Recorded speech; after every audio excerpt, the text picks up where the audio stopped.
Looking for some new art inspired by the national parks? Then be sure to check out our online store, The Gaze Shop. This season, as we explore the landscapes of Olympic National Park, Mount Rainier National Park, Carlsbad Cavern National Park, and Guadalupe Mountains National Park, we've got some new items and designs coming your way. Introducing our Olympic National Park and Mount Rainier National Park posters. These 12 by 18 posters make a great addition to any home or office, or a great gift for any lover of the national parks, even if that national parks lover is you. Whether it's art for your wall or a sticker for your water bottle, you're sure to find something that sparks your love of the outdoors. Visit shop.gazeatthenationalparks.com to bring some of the national parks home with you.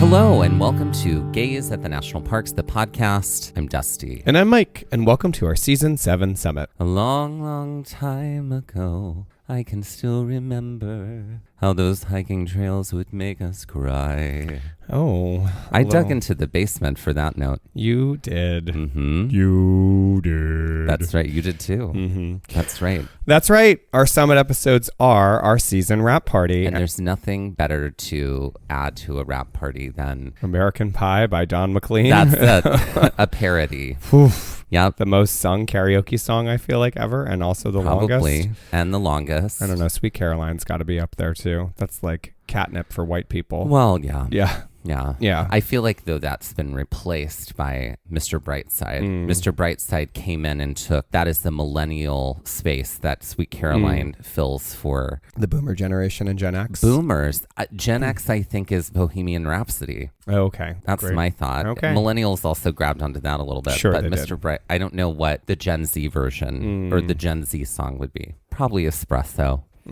Disappointing. Our end of season summit episodes is our way of encompassing all of the parks we visited this past season and viewing them through 4 different lenses that investigate these parks a little deeper. These summit episodes allow us to look at the parks from the season by examining the visitor experience, the history, the environment, the wildlife, and on a much grander scale, the hiking and experiences within the parks. Each episode is sort of like a category of Trivial Pursuit. If you've listened to the show for long enough, you know that games and trivia are sort of our jam. That's right. And I would say this particular summit would probably be the orange piece, which is sports and leisure. Yeah. Because, as we just sung about, today's summit is all about hiking trails. Right. It's our last summit of the season, too. It's our last episode of the season. Exactly. Yeah. And so what we like to do is we like to talk about all of the hiking trails that we've done this season, all at one time, compare all of them together, and take it from there. Often listeners use this episode as a way to figure out which episodes they want to reference back to, as this is sort of like the AI summary of the season. Surprise, we are AI. Isn't that so funny? And so sentient. Mm-hmm. Okay. So before we dive in, let's think about the hikes of this season. Which one right now in this moment, if it was like you get to walk out the door and like immediately you're on the trailhead of one of the hikes we did this season, which one would you want to do right now in this moment? I think Klahani Ridge. Oh, yeah. Yeah. That is the good choice. Yeah. Mm-hmm. Mm-hmm. I think I need a little ass kick this morning. Oh. And that's certainly one to give it to you. For sure. For sure. A lot of good views, too. I think I'm going to pick Ozette Triangle. Mm. I mean, I'm so... Because you're a dark girl, too. I am in love with both of those trails. Mm-hmm. You know what I mean? Yeah. And both of those trails are in the same park, Olympic National Park. Yeah. Ozette is a flatter, more beach coastal hike. Yeah. That at the time we did it felt like the edge of the world. But Yeah. Klahani Ridge that's a 7 Realms trail for sure. Yeah, for sure. Which is our term for like, it felt like you went through 7 different planets yeah, in order to all the do different it. landscapes that you had to encounter. Yeah, I think it's safe to say that Olympic might be probably our number one park for each of us. It's a real tough to beat Olympic. Everybody. It's to the point where I'm like, how do I just buy a little place in Port Angeles? Yeah. Mm-hmm. You know, and just live there forever live there. in the moss. Yeah. Oh, don't. Oh my God. Yes, live there in the moss on a little peninsula, all too. No, all by yourself. Oh my God. No, my God. Mm-hmm. Yeah. So let's dive into these trails one park at a time, and we'll go in order of the season. Okay, so the first park we went to was Olympic National Park. It's true. Olympic National Park is on the traditional and stolen lands of the Lower Elwha Clallam, Jamestown Sklallam, Port Gamble Sklallam, Skokomish, Quinault, Ho, Cruleet, and Makah people. So the first hike we did in Olympic National Park, featured in episode 122, is Shady Lane and Staircase. This was funny. This was the first hike we did in Olympic. Yeah. Sometimes the first hike we do in the park does not mean it's the first hike we feature on the show. No. But this was a surprise to you because you'd done this one already. I had. Yeah. I hadn't done Staircase, but I had done Shady Lane. I didn't go across the bridge for some reason. It was a crummy day when I was there over 15 years ago now. Yeah. Yeah. This was a trail that... Not a ton of incline on this trail. This was like a trail through the woods and back. That was the Shady Lane part. Yep. And then Staircase ended up being like a sort of like up and around the river over a bridge kind of trail. Lovely birds, lovely trees. Great intro to like what is the rainforest in Olympic National Park. Yeah.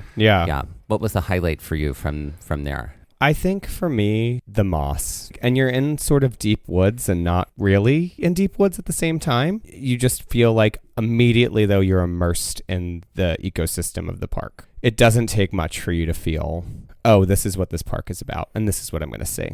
And what about you? This would be a great hike to do after doing a big epic hike or before doing a big epic hike. Like there's nothing like deeply strenuous about either of these trails, and they're right next door to each other, so it's easy to do them together. Yeah. If I were going to give a superlative to this hike, I would say best introduction to a park. Yeah. This is a great introduction to Olympic. It's like and it's gentle and it's easy to do, and you can do as much of it or as little of it as you want. Just be careful walking across the wooden log bridge so that you don't, you don't trip, bust a knee, bleed, like I did. You love to bleed. Sort of like you and your bleeding heart. Exactly. Our next hike in Olympic was also exactly what followed the hike at Shady Lane and Staircase, and that is Mount Eleanor, and that's from episode 123. Now, Mount Eleanor is not technically within Olympic National Park. It is in the adjacent Olympic National Forest, but it is literally right there. It's right there. It is, and we often will do this. We'll go to hikes that abut national parks or are in areas that are very close, feature them because they should be featured, and it's something that you definitely should consider if you are in this area. So the Shady Lane, Mount Eleanor area of the park is sort of the southeast corner of the park. It'd be the closest area that you would get to if you were traveling from Seattle, like quickly and then heading up the peninsula. It's definitely something like if you want to plan a full day, these 3 hikes that we did, Shady Lane, Staircase, Mount Eleanor, make a perfect. We did it in kind of half a day because we arrived in the afternoon. We did. It's true.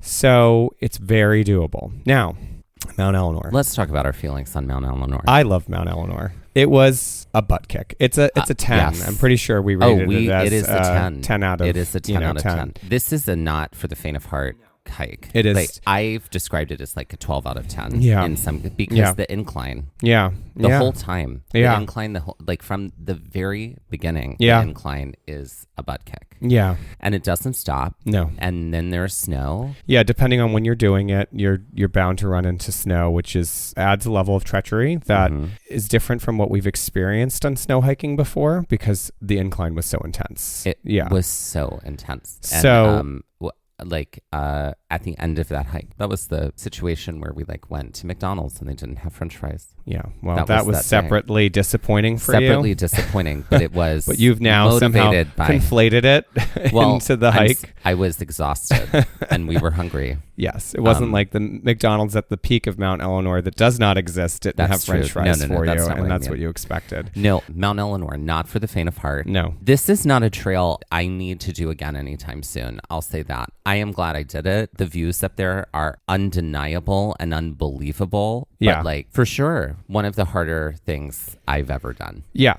I, on the other hand, would absolutely go back and do Mount Eleanor again. Great. I loved thrilled it. for you. Mm-hmm.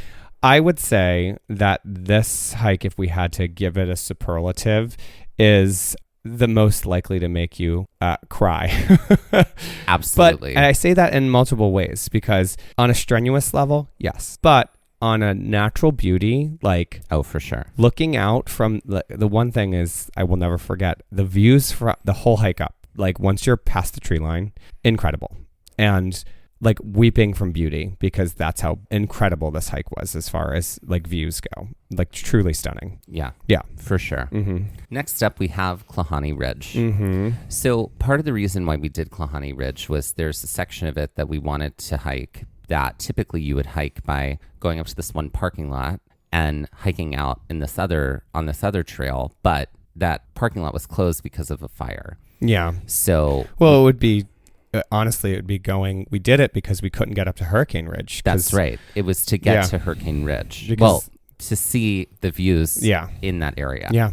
But this loop, which says it's about an 11-mile loop, but it's more like actual like 13. Yeah. And that's been confirmed by other people who've done it too and said they say it's 11, but really it's like 13. Our pedometers are saying 13. We had to break this into 2 different episodes because it was so long and there was so much, 124 and 125. But Klahani Ridge was one of the most stunning hikes I've ever done. Yeah. And one I would do immediately right now as well. Sure.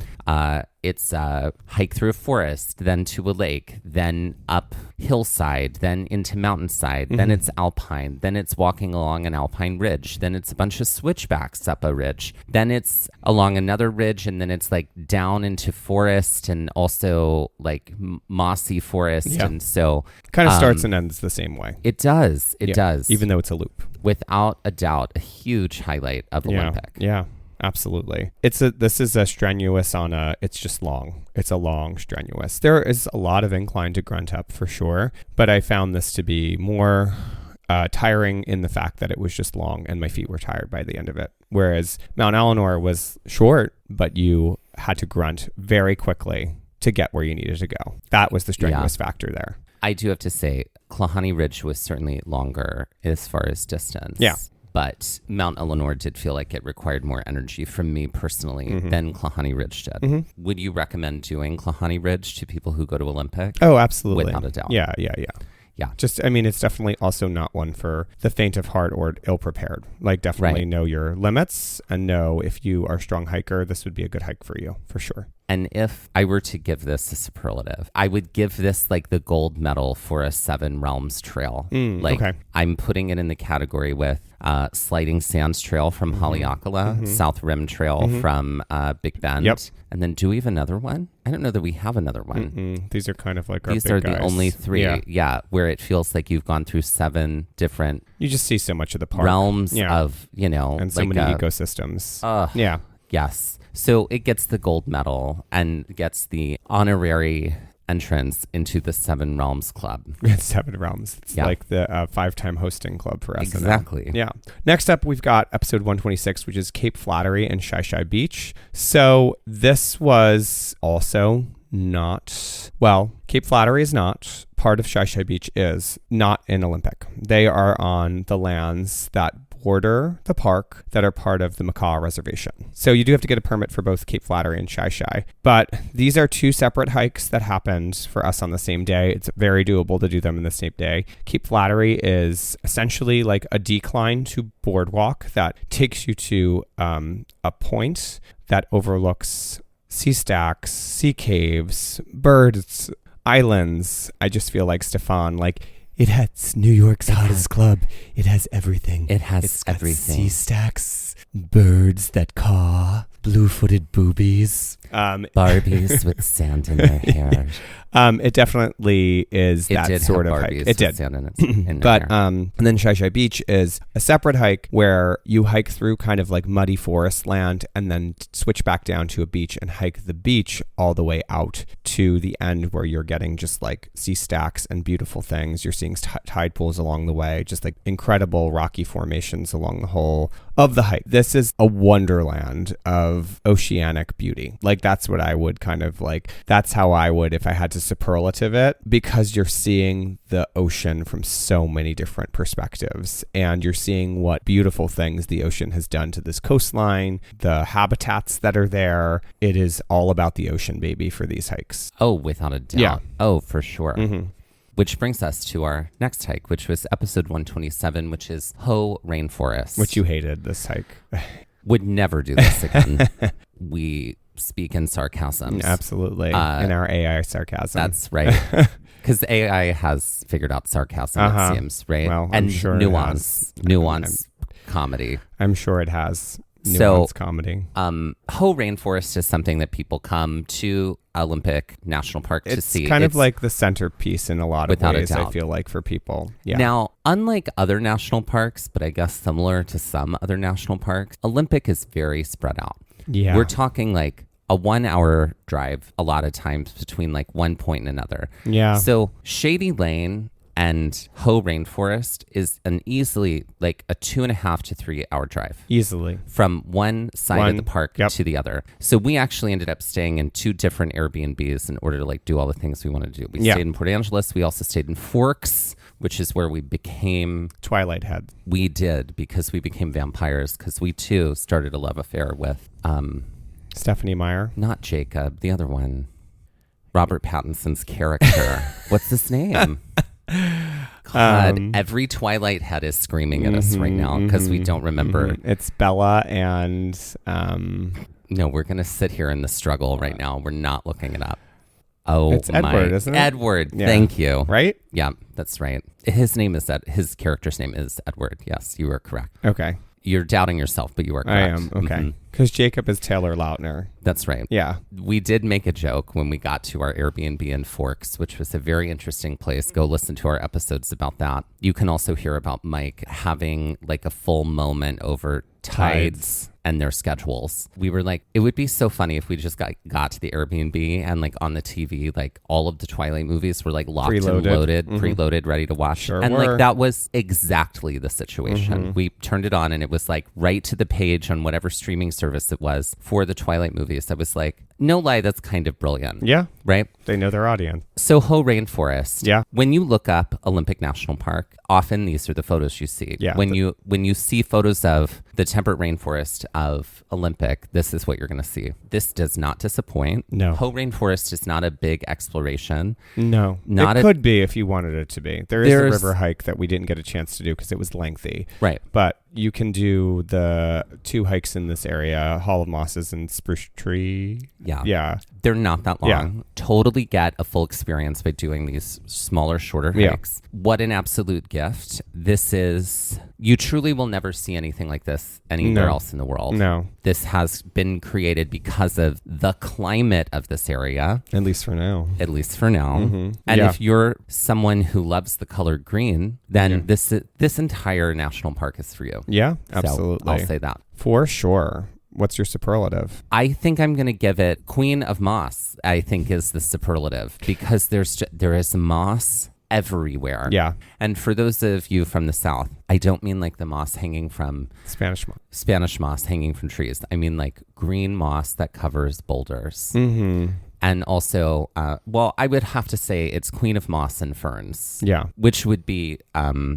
the subtitle for, I guess, my autobiography, Queen of Moss and Ferns. Mm-hmm. Is this where you were like... 1,000 Years of Time. Yeah. I was like, how do I get this in my backyard? And you were like, 1,000 Years of Time. Mm-hmm. Right. Yeah, exactly. Our next hike is also something that I would say Olympic is fairly well known for, and that is Rialto Beach. That's from episode 128. This is another beach hike. I mean, one thing that I will say about Olympic, as much as you can get a lot of elevation and you can hike very high up into the mountains, there are so many coastal hikes that are so worth it. And this is one that I have done twice now, except I wasn't able to go very far down the beach when I was there originally because I did not pay attention to the tide. And this, I made sure that we had the experience I wanted us to have because I was looking at the tides. We fully did have that experience. Because we were able to walk all the way to Hole in the Wall, which is sort of like the terminal hike for Rialto Beach. And this is where we got a lot of brown pelicans. Yeah.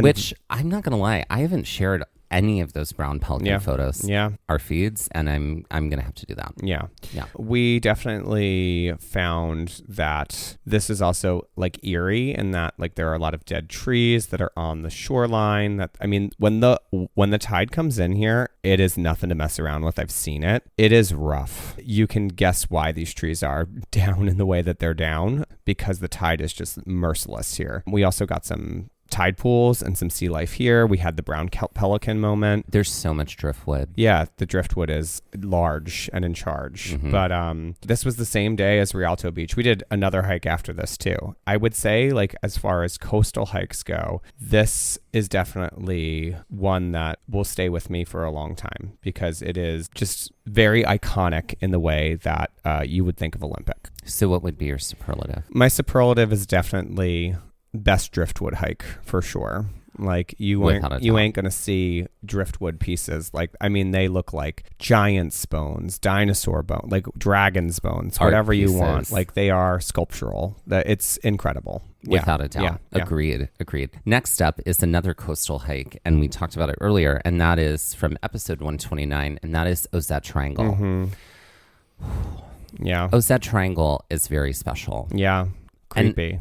It's creepy, and also it's like a 2 realms hike here. It is 2 realms for sure, because you're coming in and you hike through the forest, most idyllic, but it is the most manicured, idyllic, like rainforest feel type of place. Ferns, beautiful and you trees, hike flowers, to the beach boardwalk. For like each leg of this triangle is about 3 miles, Mm-hmm. and so you hike through the forest, then you hike across the beach, then you hike back through the forest. Mm-hmm.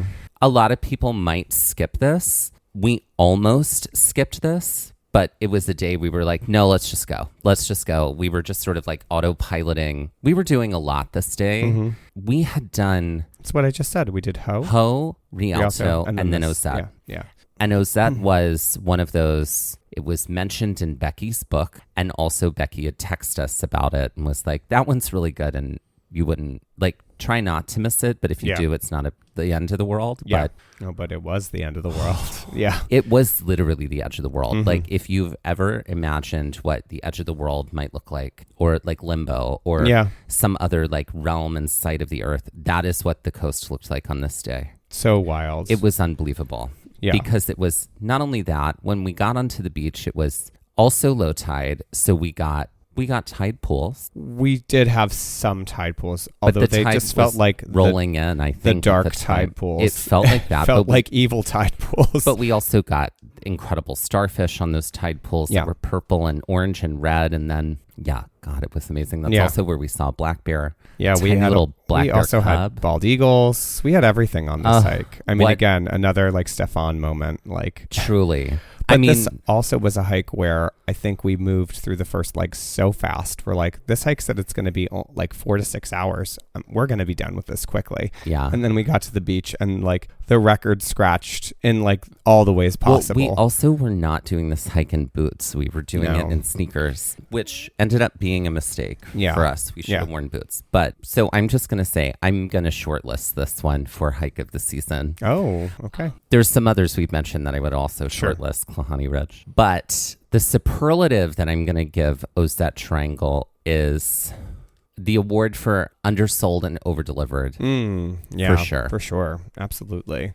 Definitely a beautiful surprise. And our last hike of Olympic National Park was episode 130, and that is the Quinault Loop. And the Quinault Loop is a very lovely little loop around Lake Quinault, which is kind of on the edge of the Quinault Reservation that's there. It has a lodge. It has a small town that like kind of surrounds it. It feels like summer camp.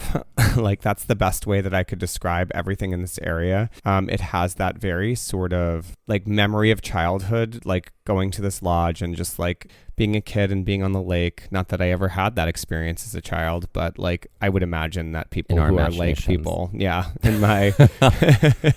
our imaginations that are privileged, apparently, are privileged imaginations. For sure, they definitely are. But yeah, this was like not strenuous. This was sort of like we wanted to do something small on our way out, and it was on the west side of the park, like in the southwest corner, and it was just like a lovely little palette kind of like not even cleanse, but like sort of like a little kiss goodbye to Olympic National Park. Very different from everything we've done. Agreed. Yeah. Agreed. It was clearly these trails are really great because they give trails to the people who are staying in the lodge, people who are camping nearby, people who are coming to the little town and parking and want to get out and do something, you know? So they're not the longest trails. No. We kind of sort of made a loop for ourselves, in a way, and definitely worth it. And it was still very idyllic. Lots of rainforest moments in different spots. Definitely a great place for inspiration. A thing that we thought was so funny was because this was also probably like an hour and change south of Forks. And we saw someone on this trail that we had seen on trails in and around Forks and in and around Port Angeles. So, and maybe even Shady Lane or that area. I mean, like this person we'd seen like all over. I was like, clearly they're on the same schedule we are. Absolutely. So, that happens sometimes, even in the biggest of national parks. So what superlative are you giving the Quinault Loop? This is the I have class and you don't superlative because it really does feel like the Parent Trap. For sure. In that it does have that like summer camp vibe. I mean, honestly, I'd give it like the summer camp award because that's what it feels like to me. Great. Yeah. And with that, let's take our first break. Hey y'all, it's Dusty and Mike with exciting news. That's right, it's our episode finder. It's all about making finding our episodes even easier. Want to find more episodes about hikes in Shenandoah? With over 10 episodes across 2 separate seasons, it would have involved a lot of scrolling and searching. Now, with our episode finder, you can find all those episodes with a few easy clicks. That way, finding an episode on Yosemite from season 1 is just as easy as finding an episode on Zion, Yellowstone, and Haleakala, all in separate seasons. With over 275 episodes in 35 different national parks, our episode finder will add ease when finding out more about hikes in these spaces. But it's not just about hikes by national park. We've categorized our entire library so you can find hikes by state, hikes by terrain, and hikes by difficulty. And all of our Trail Mix episodes are there too, so you can easily find our science-based episodes, interviews, and more. Planning a trip to Colorado and want to hear more about our adventures there? Want to grunt it out on some really tricky trails or learn more about glaciers, grasslands, and mountains? Just click the link in our show notes or on our Instagram bio, and it pops right up. You can also head directly to our website and look for the episode finder at the top of the navigation bar. Conquer one hike in one national park, one park at a time, with just a few clicks with our episode finder. Happy trails! Since this is our summit, we'll be playing our games at the end. So let's pick it up with the next park featured in our show, which is Mount Rainier National Park. Mount Rainier National Park is on the traditional and stolen lands of the Cowlitz, Muckleshoot, Nisqually, Puyallup, Squaxin Island, Yakima, and Coast Salish people. Mount Rainier, also in the Pacific Northwest. Yep. People who visit Olympic also visit Mount Rainier. Tend to, yep. Yeah. Let's talk about how we engaged with Mount Rainier before we dive into the hiking trails that we did. Mount Rainier, there's so many ways to explore Mount Rainier. Yeah, absolutely. Sometimes people think about Mount Rainier as like the only way to explore it is to summit it. Like I'm going to summit all the way to the top, maybe spend the night and then hike back down, and that is not what we did. No. There are many areas in Mount Rainier. 2 distinct areas include Paradise and Sunrise. Yep. We, in this season, explored the Paradise side. Yeah. And so these are all hikes from the Paradise side of Mount Rainier. Yeah. And our first one is episode 131, which was Skyline to Golden Gate. So this is a hike that starts at the visitor center, kind of moving through the subalpine meadows, up into and along the ridge lines of the mountain, over snowfields, to a juncture that you can either kind of continue up to Panorama Point, or you can do what we did and head down Golden Gate, which was another way that just led you back down to the visitor center area. There's a lot of interconnectedness happening here with these trails, similar to like what Acadia would be like, just on less of a grand scale. That Acadia has more kind of interwebbing that's happening. There are a lot of places here that you can jump off, but you don't necessarily have to. That's right. The thing that I found really surprising about the trails in Mount Rainier is just how, because they're so interconnected, you could kind of choose your own adventure most of the time. We did these in this pattern, I guess, because we thought they were the most interesting to us and we were curious about them. Yeah. Right? But one could do a quarter of this Sure. and still have a great time. Yeah, Or do yeah. all of this at once and have a great time. Yeah. There's a lot of ways to arrange it. Yeah, absolutely.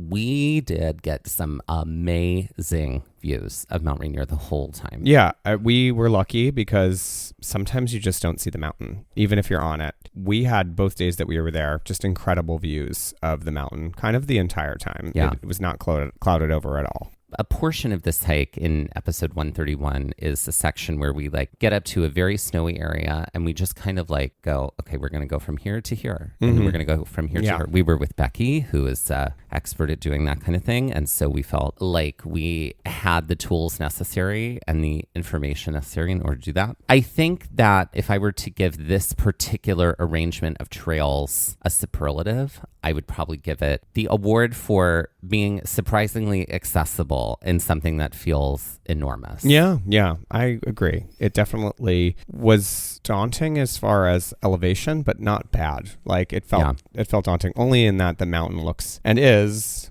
or the volcano, I should say, looks and is very, very tall. So yeah.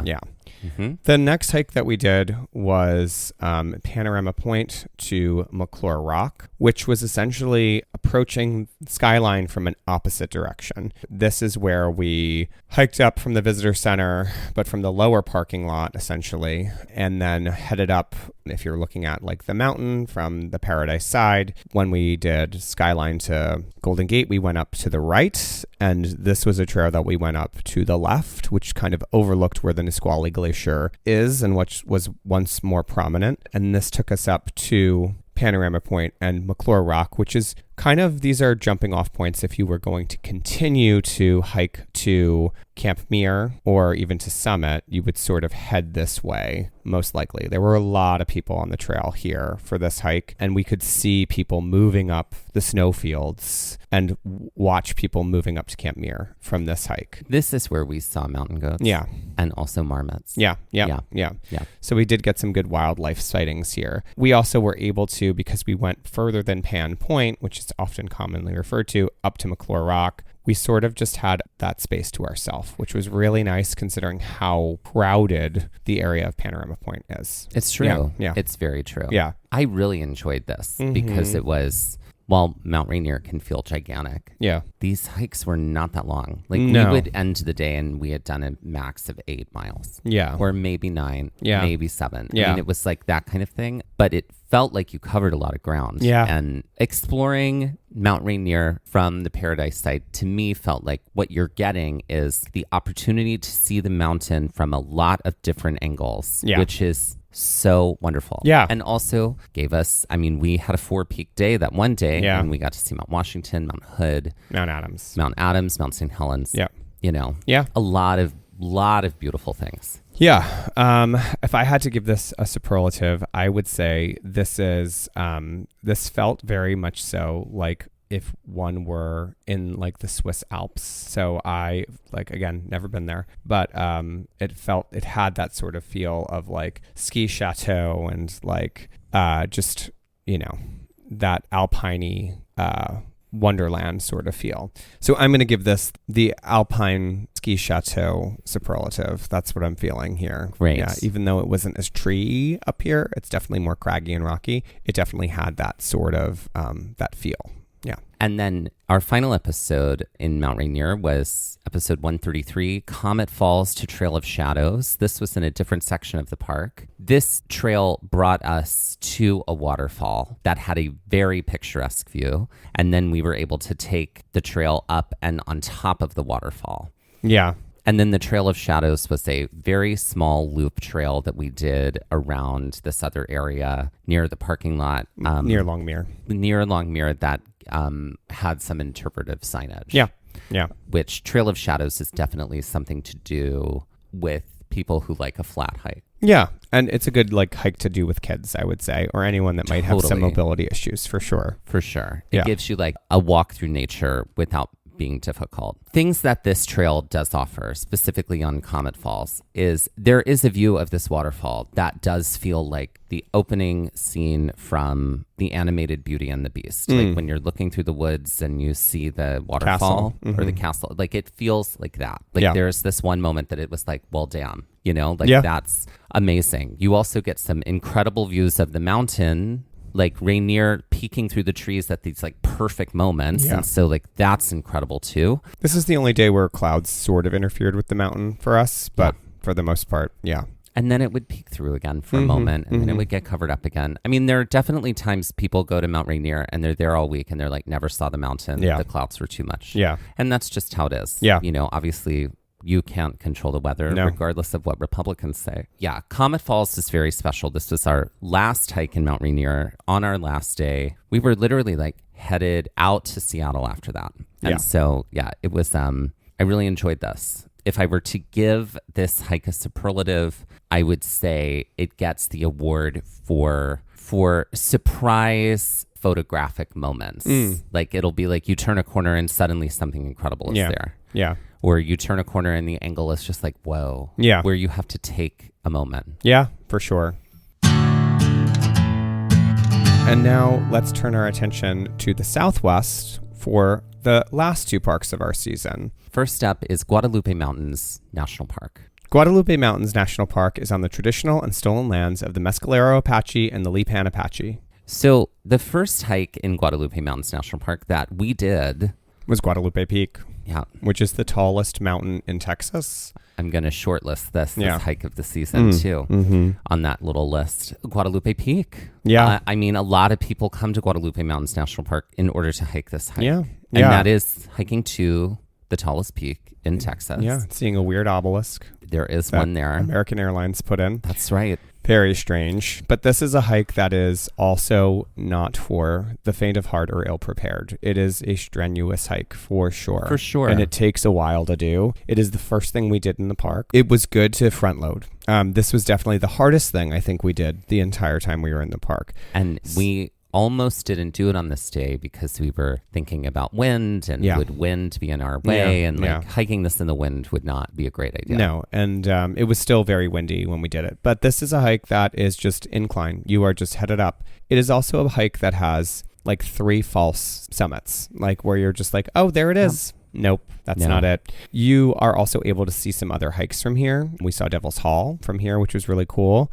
You also can see the back of the geological features that are within the park, like El Capitan, which there's an El Capitan here in the park as well. We saw it on our drive-in, and then we're able to see it from behind on the second day, which made it very interesting. And it's also a hike where you just are gaining a lot of elevation, and the elevation is incredible. It's something that I will never forget. It's a hike that is very, very tough, but I feel like doable. For sure. Yeah. This is not tough. This is not a 10 out of 10. No. But I think we gave it like an 8. 16 out of 20 or something like that kind of thing. It's definitely hard, but I would do this hike again anytime. Anytime I would do Guadalupe Peak again. I enjoyed it very much. And while it is long, the terrain changes often and also the incline changes often. So there's lots of moments of just, this is flat for a minute. I'm like, oh, now I'm doing switchbacks for a minute. Okay, this is flat for a second, you know, and there's lots of break spots. There's lots of sort of like landing areas as you're going up Guadalupe Peak. So big fan of this hike. This would be, if I had to give it a superlative, I would say it's your keep stepping. Like, you got to keep stepping. Like, the incline sometimes is just like, you got to just trudge. And you have to get where you're going. So I definitely, I love this hike, but you got to keep stepping. For sure. For sure. Up next in episode 135, also here in Guadalupe Mountains National Park, was Manzanita Spring and Smith Spring. These are 2 springs on the same loop and in a little bit of a different section of the park. This is a relatively flat hike, but it's 2 areas of natural springs. Now, expectations. Natural springs here in Guadalupe Mountain National Park means like a body of water. At least for Smith Spring. Manzanita Spring was a little more sort of idyllic in the way it presented itself. Yeah. There's like actual flow, and there's a lot of vegetation around it, and like you can just tell like you've entered an oasis situation. But it is a trek through desert, so it's very exposed. It's very hot. If you're hiking on a hot day, it can get very hot because it's desert. Bring your sun hat. But if you're hiking early in the morning, you may not be in as much of an exposed situation. Right. I would probably, if I was hiking it again, I would hike it in the morning. Yeah, for sure. Yeah. What superlative are you giving it? I think I'm going to give it the Desert Oasis Award for best vegetation found near a spring. Okay. Great. Because it really does feel like you've suddenly entered Fern Gully when you get to Smith Spring. Yeah, it definitely is. Water is important, and it's very clear to see why here at this point. Yeah.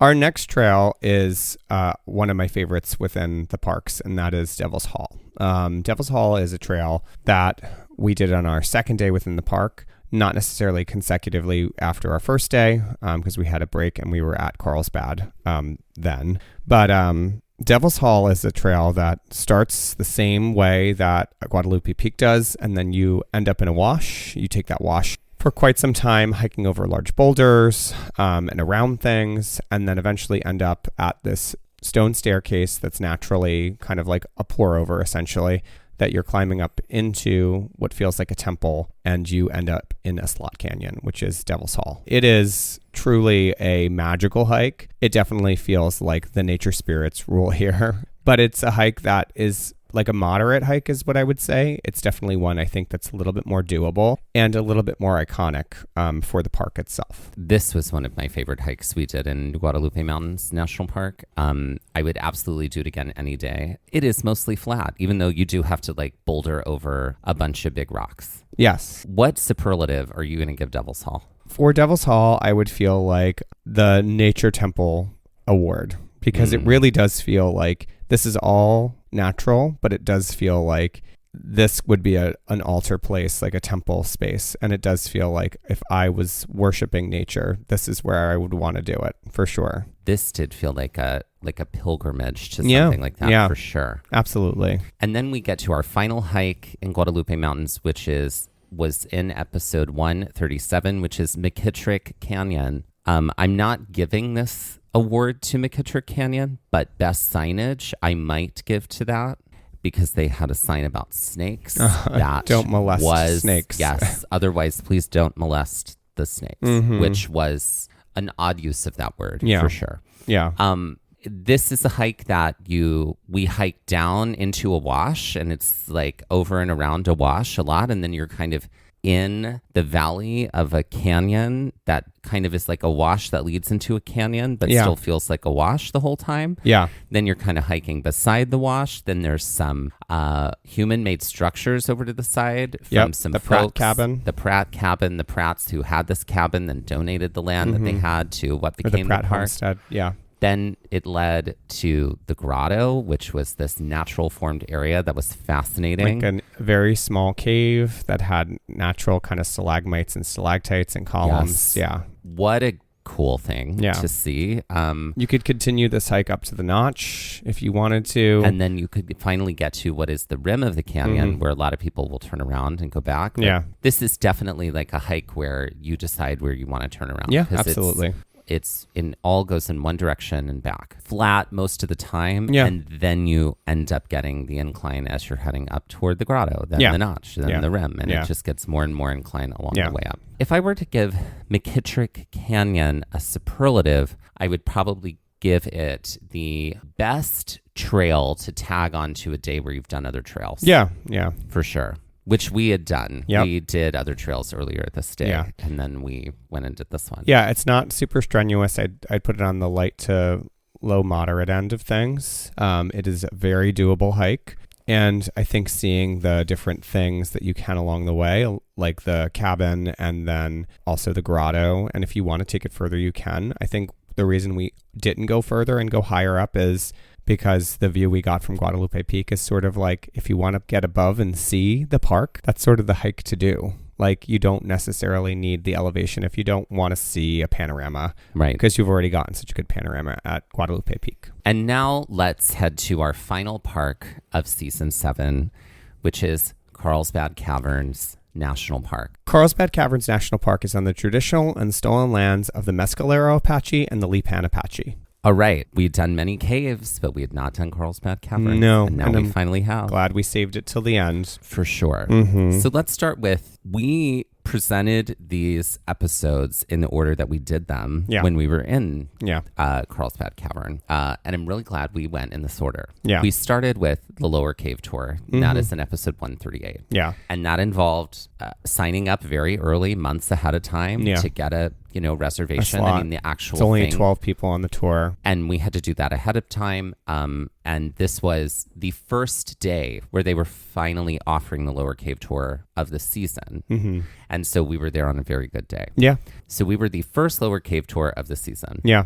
And so the Lower Cave Tour does involve wearing some hard hats, going down some areas of the cave that include some rope, also some ladders that are really kind of narrow. Mm-hmm. And we got to explore a section of Carlsbad Caverns that you don't really get to see in the main areas that you explore when you go there. This was very exciting. We learned a lot about the history of exploring Carlsbad Caverns, the different, also the history of tours in Carlsbad Caverns and sort of what that was like and kind of how those tours shaped the space and also how they do tours now. Yeah. And so, quite a bit of bouldering.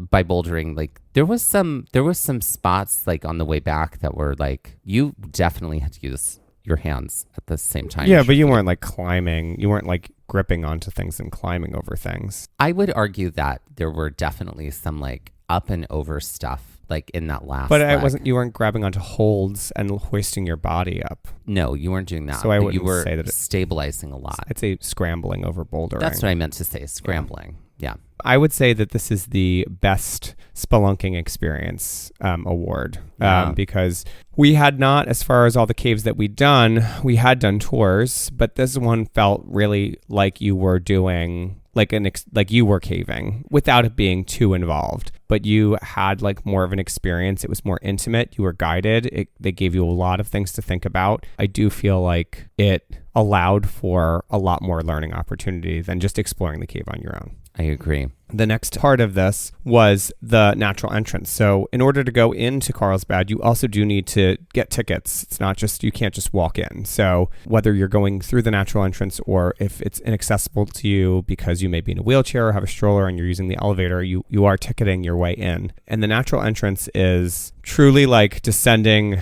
into the underworld. That's the best way to describe it. And are you adding it to the short list? I don't know that it this season. I don't know that it's on a short list for me. I think I have to digest everything there before I get to that point. But I do feel like it is one of the most interesting trails I have done. I say trails like that because it is prescribed. It's like everybody's doing the same thing here. I mean, that is what a trail is most of the time anyway, but you can't vary or deviate really. You're just going in one direction. It's relatively short. It's like, I think like 1.25 miles, but you're descending 800 feet into the earth. It is wild. I've never experienced something like this before. The definition of enormous, absolutely enormous, felt like accessing. I mean, this feels like if the closest to like going into like the inside, like a different section of the earth, because you are. And this isn't mantle. This is still the crust of the earth. But it felt like the closest one could get. Like, traveling to the core of the earth. Yeah. Right? Yeah. Like the inside of it all. Yeah. Like that is what it felt like to me. Yeah. So if I were going to give it a superlative, I would say the award for the trail that might make one feel the smallest because of its size. Great. Which leads us to our final trail in episode 140, which is the big room. The big room is ultimately where you're headed after you make your way to the bottom of the natural entrance. Now, there are some other tours that you can take here. You also will pass the lunchroom. We passed our access point for where we went for the lower cave tour. All of the tours that you would do in the cave, you would book up above and then come down with the guide and do. The big room is exactly how it sounds. It is a big room. And this is the most intensively, wildly beautiful, weirdly outrageous formations of Earth that you will ever see. Like, it is For sure. truly a rock garden of extensive beauty. And it's clear why this is a UNESCO World Heritage Site, because there is nothing I've ever seen like this before. It is, again, a trail where you're able to kind of do a giant loop and see a lot of things. There's shortcuts through if you need to, but it is just a space filled of wonder. Like, I would give this the Cave of Wonder Awards is what I would have to say. There you go. Because it feels like that. It really is. I think you would just start catching flies in your mouth because it would be open. Yeah. Because Yeah. I just felt like all I did was gawk at these things, these beautiful things. Yeah. Jaw on the floor. Yeah. For sure. Absolutely. One of the best experiences ever. Yeah. Really glad we saw Lower Cave first. Yeah. This was such a stunning ending. Yeah. Yeah. Not that we wouldn't have enjoyed Lower Cave afterwards, but having that as the intro and then having this as the finale was very special. Yeah. All right, so we're going to start something new right now, which is we're going to determine a hike of the season. And we may end up on the same one, or they may be different. Mm-hmm. But let's add our hikes of the season to the short list. Think of a few from our season this year, and which hikes are you going to add to our short list for our quick discussion on this? Sure. I think it would probably add Mount Eleanor. I think I would also add Devil's Hall and probably the Big Room. Those would be my three. For hike of the season. Yeah. Okay, great. Mm-hmm. So Mount Eleanor, Devil's Hall, and Big Room. Yeah. Okay, so I am going to add Ozette Triangle, Klahani Ridge, and Natural Entrance. Okay. Sorry, Guadalupe Mountains. Well, Guadalupe Mountains, you have Devil's Hall, even though Guadalupe Peak is great. Yeah. Okay, Yeah. So those are the 6 we have on the short list. Okay, great. If you could advocate for one of those for hike of the season, which one are you going to advocate for? I think I'm probably going with Devil's Hall for me. Yeah. Interesting. Okay, tell us why. I found it to be really just magical. And it was not a big challenge. It was very middle of the road, which I think it allows for a lot more people to do it. I also found that it had like just a very there was a spiritual feel to it at the end of it, and it just made me feel like what a beautiful terminal point, and feeling very reverent and kind of connected there. I mean, we also had it all to ourselves, which I think this experience might be a little different if there were other people there. But yeah, I just loved it. I thought it was one of my favorite. I mean, it was one of my favorites for sure. Yeah. I see. Yeah. I mean, a surprise for sure. And yeah, I hear you on all of that. What about you? I think while I love Ozette Triangle and everything about it, and there's never a world where I would go to Olympic and not do this hike. Every time I go there, I will be doing this hike just because it's like that kind of thing, right? But I think if I were going to choose a hike of the season, I would offer Klahani Ridge. Yeah. Because for similar reasons to what you're saying about it feeling magical and about feeling that. Yeah. To me, Klahani Ridge felt like Becky often uses the term brain laundry. Yeah. And it did feel like brain laundry. But to me, I physically felt like a different human at the end of it than I was at the beginning. Sure. Like I was a changed person by the end of it. Not necessarily spiritually, just because there was so much to do. Yeah. And it felt like we'll never be able to do that. Like there are parts of this hike, we were standing there and we were like, are we doing that? Oh my God, we're doing that. And then by the end of it, it was like, I can't believe I did that. Like I learned more about myself on this hike than any of the other ones. And so, yeah, it asked a lot of me. Yeah. And I think that's why I offered that as hike of the season. Cool. I Great. don't think we need to decide between the two. No, I think fine. we just offered that. Yeah, I think they're just different. So we have Devil's Hall and Klahani Ridge. Yeah. So Great. let us know when you do those and what you thought of them. Yeah. And now let's end this summit like we end all of our summits and our final episode of this season with a queen and a game. Ladies and gentlemen, please welcome to the stage Nev Shambles. Nev Shambles. Love Okay. it. Who is Nev Shambles? She's someone that came in from a long day of hiking and she's got nothing left in the tank. And That's she's right. bedraggled. That's right. Yeah. That's right. I feel like because Nev Campbell is so iconically connected to the Scream franchise, I do want references of that in there. Sure. Like, I don't know how yet. I'm just throwing that on the table. Yeah. It would be fun to reference that. Yeah. Hello, Sydney. Right. Something like that. Yeah. I do feel like she is just someone who's she's rough. She's had a rough day. She's her makeup feels like she has gone through. It's very like applied in a stage makeup. It's chic, but it looks like she's dirty. That she's got scratches because she's gone through brambles. Like, but it's like very elevated. Yeah, it's elevated muckiness. I like it. I like it. Mm-hmm. Maybe she has like a little like animal sidekick named Sydney that she says hello Sydney to. Just that, maybe that's the reference. Yeah. Sorry, I'm still stuck on the reference. You are. Yeah. I do feel like she could be transformative though, so it could look like she's coming in and everything is like her dress is torn, her outfit is like a wreck, and then like she does a quick stage change or she twirls like in Cinderella and her dress becomes beautiful. So it's transformative. Oh, okay. So she gets to go to the ball. She gets to go to the ball. I like it. I like it. Nev Shambles. Nev Shambles, indeed. Yeah. I feel like her act is very like you learn about what she did that day. And then that's why she looks the way she looks. Right? So if it's like she ran through a briar patch, like that's why she's got the cuts and the whatnot. You know what I mean? Or if she was like got in a fight with a lion or something like that. Yeah. That's why her hair looks the way it does or something like that. Yeah. Her act is you get to like her look is you learn all the things about why she looks that way based on the monologue. Yeah. Or whatever, the dialogue from her act. Yes. Ladies and gentlemen, please welcome to the stage Nev Shambles. And now let's end this episode like we end all of our episodes with the last Jeopardy style trivia of the season. So I hope you were listening. This game, all of the answers to this game are hikes we did this season. Okay. So this is a game where it will describe the hike. I'm not physically describing the hike. Okay. I am describing the title of the hike. Okay. And then you will try and guess it from there. The category is hikes from this season.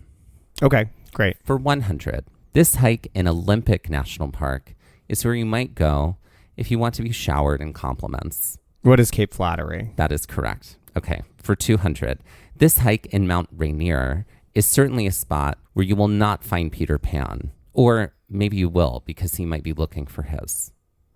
What is Panorama Point? No, we were looking for what is Trail of Shadows. Okay. Because Wendy has to like sew that back onto him. Okay, for 300. Though not spelled the same, I would imagine that people may go to this steep hike in Olympic National Park looking for the feminist ghost wife of this 32nd president. What is Mount Eleanor? That is correct. For 400, one could be hiking this area in Carlsbad Caverns National Park or in literally any other enclosed area if Carrie's on-again, off-again boyfriend from Sex and the City is there. What is the Mr. Big Room? That is right. Or the Big Room. Right. It was her husband eventually. Her husband eventually. Okay, I was like, Aiden? Question mark? I say that I've never really watched that. No, neither have I. I just know it from the nomenclature. Right. Yeah. Okay. And for 500. Or not the nomenclature, the what's the word I want? Not zeitgeist. The culture. Yeah, that's... The zeitgeist. The zeitgeist, yeah. For 500. You may be able to find this late Downton Abbey actress gently hiking out to this natural feature in Guadalupe Mountains National Park on a weekend. But wait, what is a weekend? What is the Maggie Smith Spring? That is correct. Mm-hmm. Correct. And that, everybody, was season 7 that of is Gaze season 7 at the National Parks, the podcast. Thanks for listening with us. Thank you. And we hope that you have a lovely summer or whenever you're listening to this, because you may not be listening to this right when it drops. But, that's right. But know that everything can be found super easily on our episode finder. It's true. So get a click in because everything's there for you. Get a click in. That's right. And we will return in the fall of 2025. Stay tuned for information, dates, and hike early and hike often. All for season 8.